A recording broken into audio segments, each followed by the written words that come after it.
जिला मुरादाबाद पूर्व मेयर व विधायक प्रत्याशी एवं कांग्रेस नेता हाजिर रिजवान कुरैशी ने कुछ तथा कथित पत्रकारों द्वारा ब्लैकमेल किए जाने व मासिक प्रताड़ना देने पर मुकदमे की कार्यवाही को लेकर एक प्रेस वार्ता की है। हाजिर रिजवान कुरैशी ने मीडिया को जानकारी देते हुए बताया कि उक्त तथा कथित आईटी पत्रकार प्रवेश अंसारी व मनोज कश्यप उन्हें लंबे समय से परेशान व ब्लैकमेल कर रहे थे, जिससे वो बुरी तरह मानसिक प्रताड़ना झेल रहे थे और 19 अप्रैल को एसएसपी मुरादाबाद को लेकर शिकायती प्रार्थना पत्र देकर कार्यवाही की अपील की है, जिस पर जांच उपरांत 30 अप्रैल 2025 को उक्त पत्रकारों पर मुकदमा पंजीकृत किया गया और आगे की कार्यवाही का आश्वासन दिया गया। कांग्रेस नेता हाजिर रिजवान कुरैशी ने प्रशासन को भी धन्यवाद व आभार व्यक्त किया है और साथ ही ये भी अपील की है कि ऐसे तथा कथित पत्रकारों को जो कि जनता की आवाज उठाने के बजाय जनता को ही प्रताड़ित करते हैं और लोकतंत्र के चौथे स्तंभ को बदनाम करने का काम करते हैं, उनका सामाजिक बहिष्कार होना चाहिए। 4 महीने हो चुके। क्या कारण था जो ये प्रताड़ित कर रहा है?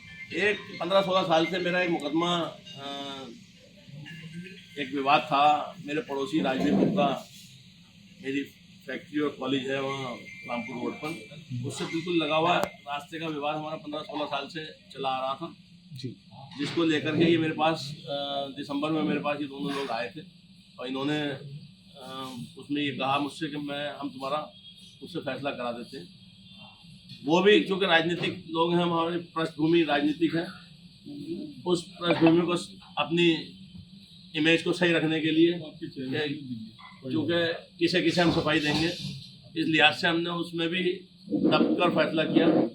अपनी 70 मीटर जगह का दोबारा से उसमें बनामा कराया, रजिस्ट्री कराई राजवीर गुप्ता से इनके कहने पर, और ये तय हुआ कि चलो ठीक है, एक 15-16 साल पुरानी राड़ है वो ख़त्म होने जा रही है।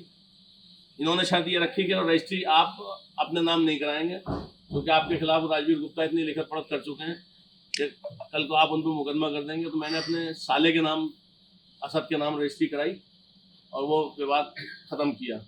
सिविल कोर्ट में हालांकि मुकदमा था, स्टे था, स्टे के बावजूद विवाद ख़त्म करने की नीयत से हमने वो रजिस्ट्री कराई और रजिस्ट्री कराने के बाद में विवाद हमारा ख़त्म हो गया। उसके बाद भी लगातार ये मुझे ब्लैकमेलिंग की नीयत से कि आज हमारा चैनल में ऐड चाहिए, आज ये चाहिए, आज वो चाहिए, वो सब चीज़ें भी चलो बर्दाश्त की जा सकती हैं। उसके बाद में अब इन्होंने आकर के मुझे मार्च में ईद से पहले मेरे पास आए और इन्होंने मुझसे डिमांड रखी 1.5 लाख रुपए की। किस बात को लेकर? कि हम इस तरह की न्यूज़ आपकी नहीं चलाएंगे, फर्जी न्यूज़ अगर आप नहीं दोगे हम आपको फर्जी न्यूज़। एक मेरी ससुराल का एक मामला था जिसमें फर्जी मुकदमा मेरे ऊपर लिखा गया था, उसको भी इन्होंने जाकर के पूरा उसको उकसाया दूसरे पक्ष को, और उकसा करके अपनी भाषा उसकी ज़बान में डाल करके और वो उससे कहलवाया। वो भी आपको मैं बताऊंगा किस तरह के अनर्गल इन्होंने मेरे ऊपर इल्ज़ाम इस तरह के उससे भी लगवाए, और फिर उसके बाद राजवीर गुप्ता से इन्होंने बनवा करके वो वीडियो डाल के उसके बाद मेरे पास आए कि ये देखो ये आपकी वीडियो अभी कम वायरल की है, आप चुनाव लड़ चुके हो, 1,18,000 वोट आपको मिला है, कहीं ऐसा ना हो हम आपको इतना बदनाम कर दें कि ये अगली बार आप चुनाव लड़ने लायक ना रहो। बहरहाल बहुत सारी चीज़ें थी, बहुत सारी बातें ये करते रहे, लगातार आते रहे। जब इन्होंने मैंने इन्हें पैसे देने मना कर दिया, फिर इन्होंने राजवीर गुप्ता से उस तरह की वीडियो बनवाई, एप्लीकेशन दिलवाई, सिर्फ हमें ब्लैकमेल करने की नियत से। उसके बाद फिर ये मेरे छोटे भाई हाजी फरहान साहब के यहाँ मुलाकात करी इन्होंने और वहाँ इन्होंने पैसों की डिमांड रखी। कितने? 1.5 लाख रुपए। हम 3 लोग हैं, राजवीर गुप्ता, मैं और कश्यप, परवेज गोपीन, तीनों लोग हम 50-50 हज़ार रुपये लेंगे और इसके बाद बिल्कुल ये चैप्टर क्लोज कर देंगे। चूँकि इनकी भूख खत्म नहीं हो रही थी तो ये सारा प्रकरण मैंने फिर कप्तान साहब के पास जाके बयान किया और उनको अपनी पूरी व्यथा सुनाई। मैं शुक्रिया अदा करना चाहूँगा आपके चैनल के माध्यम से, अपने इतने बड़े अधिकारी। कुछ पैसे भी दिए थे क्या आपने इन पर? हाँ। कितने? 5,000 रुपये कप्तान साहब के कहने पर।